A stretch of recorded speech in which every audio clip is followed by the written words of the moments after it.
തൃശൂർ പടിയൂരിനെ നടുക്കിയ ഇരട്ടക്കൊലപാതക കേസാണ് spot live ആദ്യം പരിശോധിക്കുന്നത്. പടിയൂർ സ്വദേശിനി മണി, മകൾ രേഖ എന്നിവരാണ് കൊല്ലപ്പെട്ടത്. സംഭവത്തിൽ രേഖയുടെ രണ്ടാം ഭർത്താവ് കോട്ടയം സ്വദേശി പ്രേംകുമാറിന് വേണ്ടി പോലീസ് തിരച്ചിൽ നടത്തുകയാണ്. കഴുത്ത് ഞെരിച്ച് കൊന്നതാകാമെന്നാണ് പോലീസിന്റെ നിഗമനം. ഭാര്യയും പുരുഷ സുഹൃത്തുക്കളും തമ്മിലുള്ള ചിത്രങ്ങൾ ഇവരുടെ വസ്ത്രത്തിൽ ഒട്ടിച്ച നിലയിൽ കണ്ടെത്തി. ഭാര്യയുടെ സ്വഭാവത്തെ വിമർശിച്ചും കുറിപ്പ് എഴുതിയിട്ടുണ്ട്. ചൊവ്വാഴ്ച ഉച്ചയ്ക്ക് ശേഷം കൊലപാതകം നടന്നതെന്നാണ് പോലീസിന്റെ നിഗമനം. 2019 ആദ്യ ഭാര്യയായ വിദ്യയെ കൊലപ്പെടുത്തിയ കേസിലെ പ്രതിയാണ് പ്രേംകുമാർ. വിവരങ്ങളുമായി ആജ്ഞ രവീന്ദ്രൻ ചേരുന്നുണ്ട്. ആജ്ഞ, ഒരു കൊടും ക്രിമിനലായ പ്രേംകുമാർ ആദ്യ ഭാര്യയെ കൊലപ്പെടുത്തുന്നു. 6 വർഷത്തിന് ശേഷം രണ്ടാം ഭാര്യയെയും അമ്മായിയമ്മയെയും കൊലപ്പെടുത്തുന്നു. എന്താണ് ഈ തൃശൂർ സ്വദേശിനിയായിട്ടുള്ള രേഖയും അമ്മയും കൊലപ്പെടുത്താനുള്ള കാരണമെന്ന് കണ്ടെത്തിയിട്ടുണ്ടോ? ഈ സംഭവത്തിന് ശേഷം രക്ഷപ്പെട്ട പ്രേംകുമാറിന് വേണ്ടിയുള്ള തിരച്ചിൽ എങ്ങനെയാണ് പുരോഗമിക്കുന്നത്?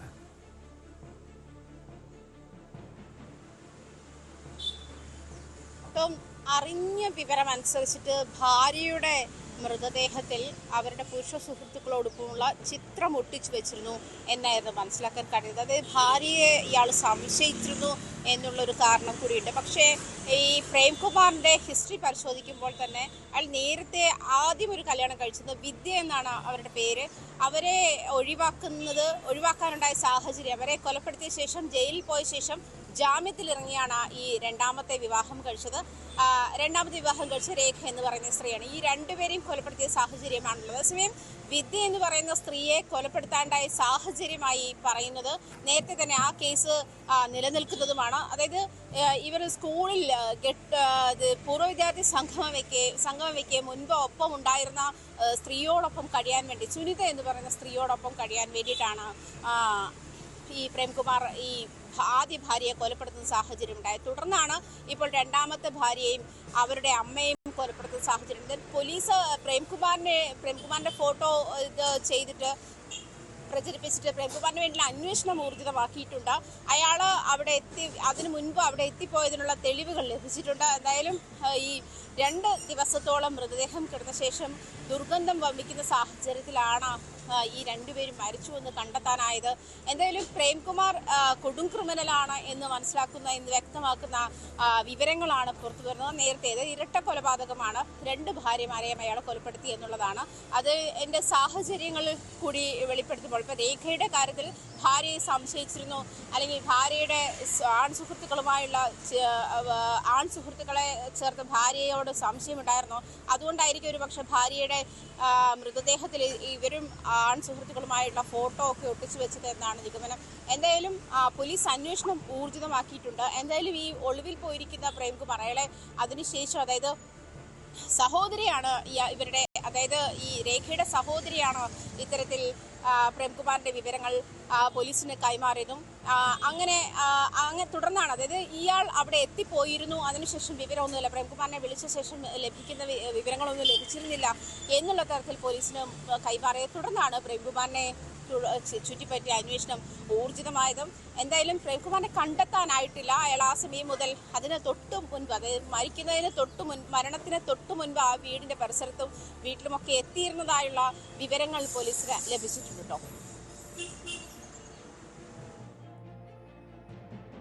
തീർച്ചയായും ഇവിടെ ആജ്ഞ സൂചിപ്പിച്ചതുപോലെ ഈ പ്രേംകുമാർ ഒരു കൊടും ക്രിമിനലാണ്. ആദ്യ ഭാര്യയെ 2019 കൊലപ്പെടുത്തിയ കേസിലെ പ്രതിയാണ്. ഈ സംഭവത്തെക്കുറിച്ചൊന്നും, ഇയാളൊരു ക്രിമിനലാണെന്നും മുൻ ഭാര്യയെ കൊലപ്പെടുത്തിയ കേസിലെ പ്രതിയാണെന്നൊന്നും ഈ രേഖയ്ക്ക് അറിവുണ്ടായിരുന്നില്ല, അല്ലെങ്കിൽ ഇവരുടെ കുടുംബാംഗങ്ങൾക്ക് അറിവുണ്ടായിരുന്നില്ലേ? ഈ രണ്ടുപേരുടെയും, രേഖയുടെയും പ്രേംകുമാറിൻ്റെയും പശ്ചാത്തലം പരിശോധിക്കുമ്പോൾ പോലീസിന് എന്താണ് മനസ്സിലാക്കാൻ കഴിഞ്ഞത്?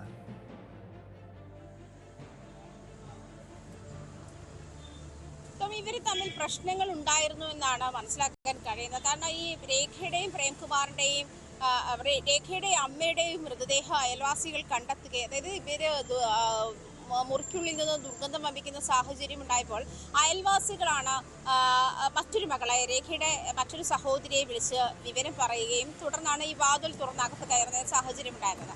ആ സമയത്താണ് സഹോദരി ഇത്തരത്തിലൊരു വിവരം കൈമാറുന്നത്. നേരത്തെ തന്നെ ഇരിങ്ങാലക്കുട പോലീസ് സ്റ്റേഷനിൽ ഈ രേഖ ഭർത്താവിനെതിരെ ഒരു പരാതി കൈമാറിയിട്ടുണ്ടായിരുന്നു എന്നുള്ള വിവരം ലഭിക്കുന്നത്. ഇവർ തമ്മിൽ സ്വരച്ചേർച്ച ഉണ്ടായിരുന്നില്ല എന്ന് തന്നെയാണ് വ്യക്തമാക്കുന്നത്. പക്ഷേ പ്രേംകുമാറിന്റെ ഒരു ഹിസ്റ്ററി കൂടി പരിശോധിക്കുകയാണെങ്കിൽ പ്രേംകുമാർ ഈ പറഞ്ഞ മുൻപ് ഒപ്പം പഠിച്ചിരുന്ന യുവതിയോടൊപ്പം താമസിക്കാൻ വേണ്ടിയാണ്, കഴിയാൻ വേണ്ടിയാണ് ആദ്യ ഭാര്യയെ കൊലപ്പെടുത്തിയതെന്നാണ്.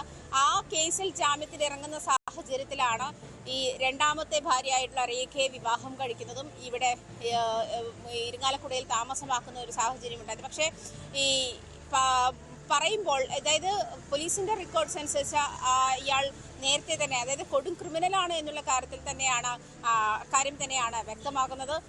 എന്തായാലും നേരത്തെ ഉണ്ടായിരുന്ന ഭാര്യ വിദ്യയാണ്. വിദ്യയെ കൊലപ്പെടുത്തിയ കേസിലെ പ്രതിയാണ്. അതിനുശേഷം കേസിൽ ജാമ്യത്തിൽ ഇറങ്ങിയ ശേഷമാണ് രണ്ടാമത് വിവാഹം കഴിച്ച രേഖ അവരെയും ഇപ്പോൾ കൊലപ്പെടുത്തി എന്നുള്ള സാഹചര്യത്തിലേക്ക് തന്നെയാണ് ഈ കാര്യങ്ങൾ നയിക്കുന്നത്. പ്രേംകുമാർ തന്നെയാണ് കൊലപാതകം നടത്തിയെന്നുള്ള കാര്യത്തിൽ പോലീസിന് വ്യക്തതയുണ്ട്. അതിനുശേഷം അതായത് പ്രേംകുമാറിനെ കണ്ടെത്താനുള്ള അന്വേഷണത്തിലാണ് പോലീസ് ഇപ്പോൾ. ഈ രേഖയുടെ അമ്മയെയും രേഖയും കൊല്ലപ്പെട്ട നിലയിലാണ് കണ്ടെത്തിയത്.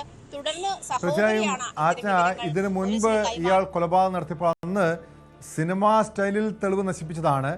ആദ്യ ഭാര്യ വിദ്യയുടെ ഫോൺ വിദഗ്ധമായി നശിപ്പിക്കുന്നു. അങ്ങനെ തെളിവ് നശിപ്പിക്കാനൊക്കെ അതിവിദഗ്ധനാണ്.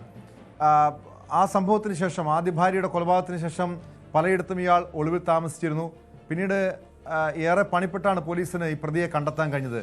ഈ സമാനമായ രീതിയിൽ തന്നെ ഇവിടെയും പ്രതി ഇരട്ടക്കൊലപാതകം നടത്തി മുങ്ങിയിരിക്കുന്നു. ചില CCTV ദൃശ്യങ്ങൾ പോലീസിന് കണ്ടെത്താൻ കഴിഞ്ഞിട്ടുണ്ട്. അതിനപ്പുറം പ്രതി നാടുവിടാനുള്ള ഒരു സാധ്യത പോലീസ് കാണുന്നുണ്ടോ? എങ്ങനെയാണ് ഈ പ്രേംകുമാറിന് വേണ്ടിയുള്ള തിരച്ചിൽ ഇപ്പോൾ നടക്കുന്നത്?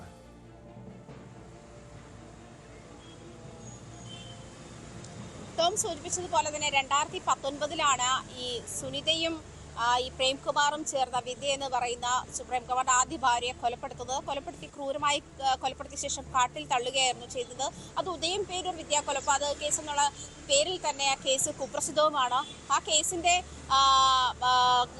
തുടർ അന്വേഷണത്തിന്റെ ഭാഗമായാണ് വിദ്യയുടെ ഫോൺ ഇതുപോലെ ട്രെയിനിൽ കുപ്പത്തൊട്ടിയിൽ ഉപേക്ഷിക്കുന്ന സാഹചര്യം ഉണ്ടായത്. എന്തായാലും അത് പോലീസിന് ട്രാക്ക് ചെയ്യാനായിരുന്നു. അത് ഈ സുനിതയും പ്രേംകുമാറും ഒരു റീയൂണിയന് ശേഷം, അതായത് പൂർവ്വ വിദ്യാർത്ഥി സംഗമത്തിന് ശേഷം അടുപ്പത്തിലാവുകയും ഇവർ ഹൈദരാബാദിലായിരുന്നു. ഹൈദരാബാദിൽ നിന്നും ഈ പ്രേംകുമാറിന് വേണ്ടി, അല്ലെങ്കിൽ പ്രേംകുമാറിനൊപ്പം ജീവിക്കാൻ വേണ്ടി അവർ തിരുവനന്തപുരത്തേക്ക് മാറുകയും ചെയ്തു. ഇയാൾക്ക് പേയാടർ ഓഫീസ് ഉണ്ടായിരുന്നു. ഈ ഓഫീസിൽ തുടർന്നായിരുന്നു പിന്നീട് ഇവരുടെ ബന്ധം കൂടുതൽ വളർന്നത്. അങ്ങനെയായിരുന്നു. അതിനുശേഷമാണ് വിദ്യ ഒഴിവാക്കണം എന്നുള്ള ഒരു സാഹചര്യത്തിലേക്ക് വരുന്നത്. എന്തായാലും വിദ്യ ഒഴിവാക്കുന്ന ഒരു സാഹചര്യത്തിൽ വന്നപ്പോൾ തന്നെയാണ് ഇത് സുനിത ബേബി എന്ന് പറയുന്ന കാമുകിക്ക് വേണ്ടിയാണ് എന്നുള്ള കാര്യത്തിൽ വ്യക്തത പിന്നീടാണ് പോലീസിന് മനസ്സിലാക്കുന്നത്. ആ കൊലപാതകത്തിന് ശേഷം, അതിൽ ജാമ്യത്തിലിറങ്ങിയ ശേഷമാണ് ഇപ്പോൾ വീണ്ടും ഈ കൊലപാതകം നടത്തിയിട്ടുള്ളത്.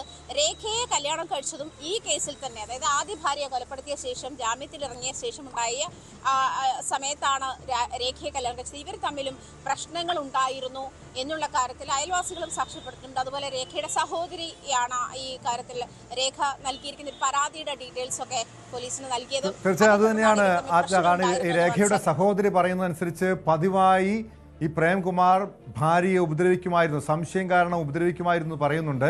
അവരെ ജോലിക്ക് വിടില്ലായിരുന്നു, ഫോൺ പിടിച്ചു വയ്ക്കുമായിരുന്നു. മാത്രമല്ല ഈ കുടുംബത്തിന് ഇയാളെക്കുറിച്ച്, ഈ പ്രേംകുമാറിനെ കുറിച്ച്, ഇയാളുടെ പശ്ചാത്തലം, ക്രിമിനൽ പശ്ചാത്തലമൊക്കെ അറിവുള്ളതാണോ? ഈ രേഖയുടെ കുടുംബത്തിന് അറിവുള്ളതാണോ? ഞാൻ മനസ്സിലാക്കുന്ന അനുസരിച്ച് രേഖയും പ്രേംകുമാറും തമ്മിൽ വിവാഹം നടന്ന ശേഷമാണ് കുടുംബാംഗങ്ങളൊക്കെ, അതായത് രേഖയുടെ കുടുംബാംഗങ്ങളൊക്കെ ഇതേക്കുറിച്ച്, ഈ വിവാഹത്തെക്കുറിച്ച് പോലും അറിയുന്നത്. ഇരുവരും തമ്മിൽ എറണാകുളത്ത് വെച്ച് പരിചയപ്പെടുന്നു, അങ്ങനെ വിവാഹം കഴിക്കുന്നു, പിന്നീടാണ് വീട്ടുകാരെ അറിയിച്ചതെന്നാണ്. എന്താണ് ഈ രേഖയുടെ സഹോദരിയും നാട്ടുകാരും ഇരുവരും തമ്മിലുള്ള ബന്ധത്തെക്കുറിച്ച് വ്യക്തമാക്കുന്നത്? അങ്ങനെ പതിവായി ഭാര്യ ഉപദ്രവിക്കുന്ന ഒരു വ്യക്തി, സംശയരോഗമുള്ളൊരു വ്യക്തി എന്നാണോ പ്രേംകുമാറിനെ മനസ്സിലാക്കേണ്ടത്?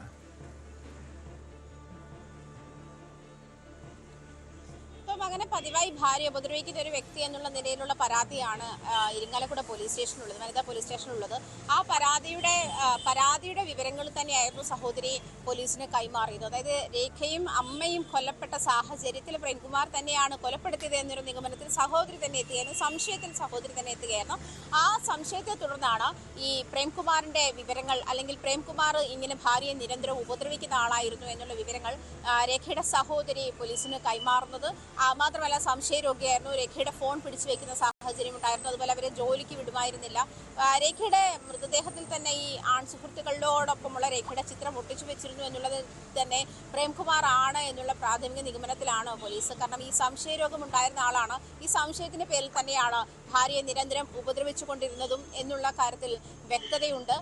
അതിന്റെ പേരിലുള്ള പരാതിയുമാണ് നിലവിലുള്ളത്. അതേസമയം രേഖയും ഇദ്ദേഹവും ഈ പ്രേംകുമാറും തമ്മിൽ വിവാഹിതരായ പശ്ചാത്തലം കൂടി പരിശോധിക്കുകയാണെങ്കിൽ ഈ ആദ്യ വിവാഹം കഴിച്ച് വിദ്യയെ കൊലപ്പെടുത്തി, അതിനുശേഷം വിദ്യയെ കൊലപ്പെടുത്തുന്നത് തന്നെ നേരത്തെ സൂചിപ്പിച്ചല്ലോ, ഈ ഒപ്പം പഠിച്ചിരുന്ന സുഹൃത്തിൻ്റെ ഒപ്പം കഴിയാൻ വേണ്ടിയായിരുന്നു ഇവർ രണ്ടുപേരും കൂടി ചേർന്നത്. സുനിത ബേബിയും ഈ പ്രേംകുമാറും കൂടി ചേർന്നാണ് വിദ്യയെ കൊലപ്പെടുത്തി കാട്ടിൽ ഉപേക്ഷിച്ചത്. അതിനുശേഷം അതിന് ജാമ്യത്തിലിറങ്ങിയ അതിൻ്റെ ശിക്ഷാവിധിയുടെ കാലാവധിയിൽ ജാമ്യത്തിലിറങ്ങുകയും ആ സമയത്ത് രേഖയെ കണ്ടുമുട്ടുകയും രേഖ വീട്ടിലറിയാതെയാണ് കല്യാണം കഴിച്ചതും. ഈ ടോം പറഞ്ഞതുപോലെ പ്രേംകുമാറിന്റെ പശ്ചാത്തലം എന്താണ് എന്ന് അന്വേഷിക്കാതെ ആയിരിക്കണം രേഖ ഒരുപക്ഷെ ഇങ്ങനെ ഒരു വിവാഹത്തിലേക്ക് പോയിട്ടുണ്ടാവുക എന്നുള്ള കാര്യമാണ് വ്യക്തമായി വരുന്നത്. തുടർന്നാണ് വീട്ടുകാരൊക്കെ എത്തിയതും. അപ്പൊ അമ്മ ഒപ്പം രേഖയുടെ ഒപ്പം ഉണ്ടായിരുന്നു എന്നുള്ള കാര്യത്തിൽ വ്യക്തതയുണ്ടല്ലോ. അമ്മയെ കൂടിയാണ് കൊലപ്പെടുത്തിയിട്ടുള്ളത്. അപ്പോൾ കുടുംബാംഗങ്ങളെ അറിയിക്കാതെ നടത്തിയൊരു വിവാഹമായിരുന്നു. പിന്നീടാണ് കുടുംബാംഗങ്ങൾ പോലും ഇങ്ങനെ രേഖയും ഈ പ്രേംകുമാറും തമ്മിൽ വിവാഹിതരായി എന്നുള്ള വിവരങ്ങൾ പോലും അറിയുന്നത് തന്നെ. അതിനുശേഷം അതായത് ഈ പശ്ചാത്തലം ആജ്ഞ രവീന്ദ്രനാണ് വിവരങ്ങൾ നൽകിയത്. തൃശൂർ പടിയൂരിലെ ഇരട്ട കൊലപാതക കേസിൽ ചില നിർണായകമായ വിവരങ്ങൾ അന്വേഷണ സംഘത്തിൽ ലഭിച്ചിട്ടുണ്ട്. പ്രതിയുടെ CCTV ദൃശ്യങ്ങൾ ലഭിച്ചിട്ടുണ്ട്.